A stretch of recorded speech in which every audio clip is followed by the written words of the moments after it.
Today we are going to create the element entries in HRMS using the application programmatic interface. Before we proceed, I'm going to show the application screens where our code is going to create the element entries. It's going to create in this screen effective 1st of June 2020. Before we start doing the coding, I want to show you the element description and its input values. Let's go to the element description window. Let me query the example element which I already set up, and this element by name company bonus has a lot of input values in which I am going to pass 3 input values in my code. Let's start doing the coding now. I'm going to copy the exact package name within the standard API and I'm going to keep it in the clipboard. The name of the standard API is pay underscore element underscore entry underscore API dot create underscore element underscore.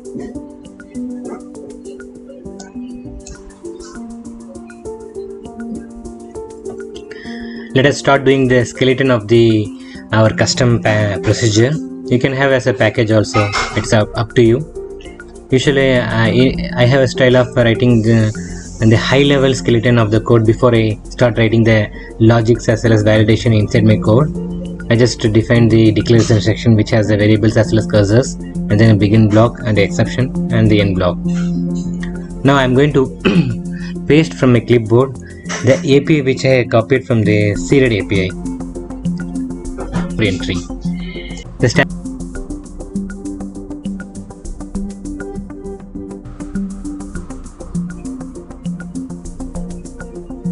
Now I am going to copy the name of the API which is pay underscore element underscore entry underscore API. Before I paste it out, I just want to remove all the unwanted parameters from my API call. So for the p-validate I am going to pass false, and for the effective date I am passing 1 June 2020, and I am keeping all the vital parameters, and wherever I have the default and if it's not required I am going to remove them. But in the default where it's showing as default null, I am going to keep 3 values which is p underscore input value ID and then entry and its respective entry value. So that's the reason you can see 3 input values and 3 input value value IDs and 3 input values. Now for each of the out parameter I am going to get the value from the API call back to my variables. So I am just getting the out variable of effective start date, effective end date, element entry ID and object version number and the create warning into my variables. Because copy and paste my standard API name and then the procedure call. Let us start printing the out variable so that we will know exactly at the time of execution. Once this API is successfully executed, it will return as the out variables. Let's try to print the out variables. I'm printing the out variable. One is effective start date, second is object version number, effective end date, and then the element entry ID.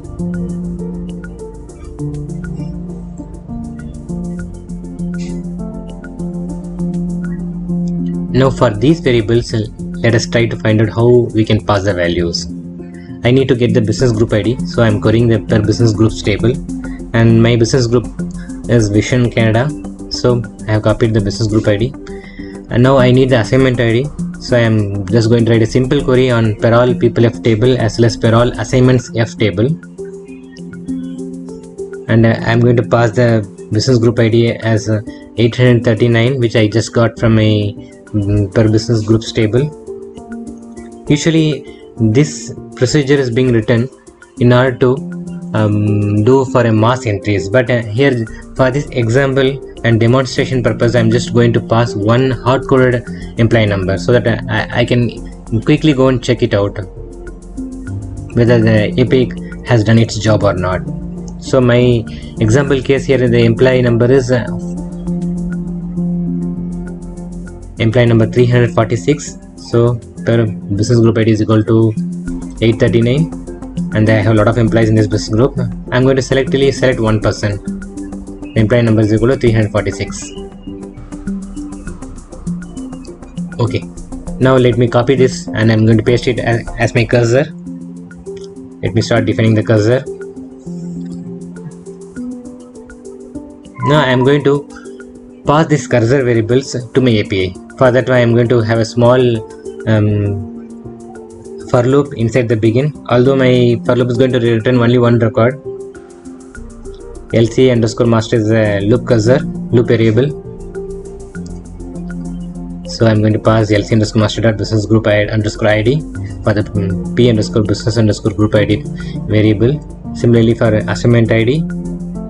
Now for the element link ID, I don't know what to pass. So I'm going to go back and find out what is the exact element link ID for my element. I already have shown you in the applications my element name is company underscore bonus. Now here in the entry type I am passing E.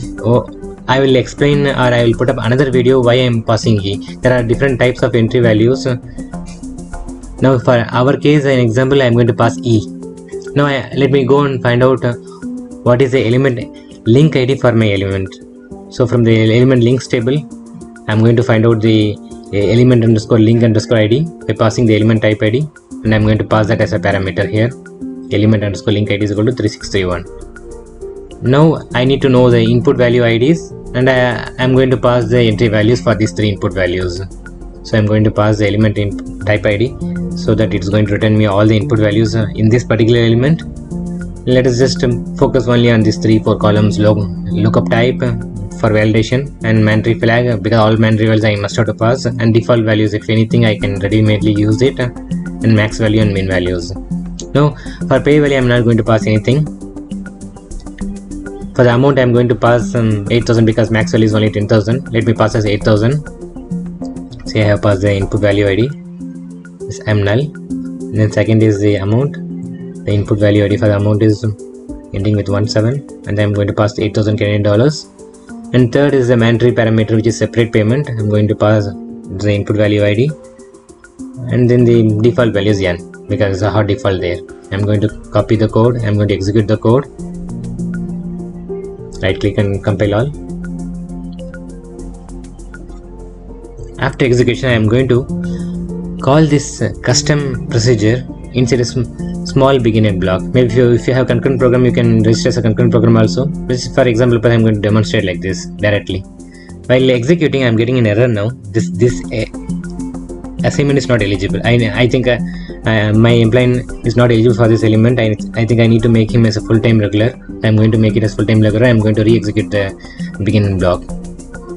Now I am re-executing.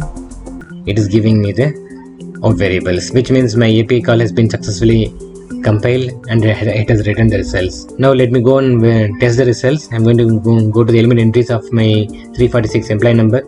Let me date track to 1 June 2020.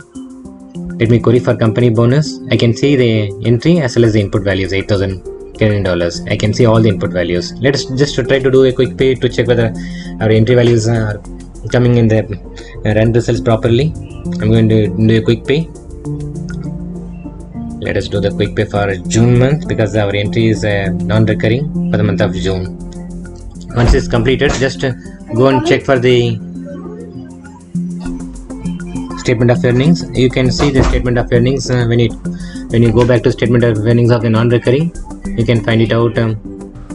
8,000 is in. That's all. Thanks for watching.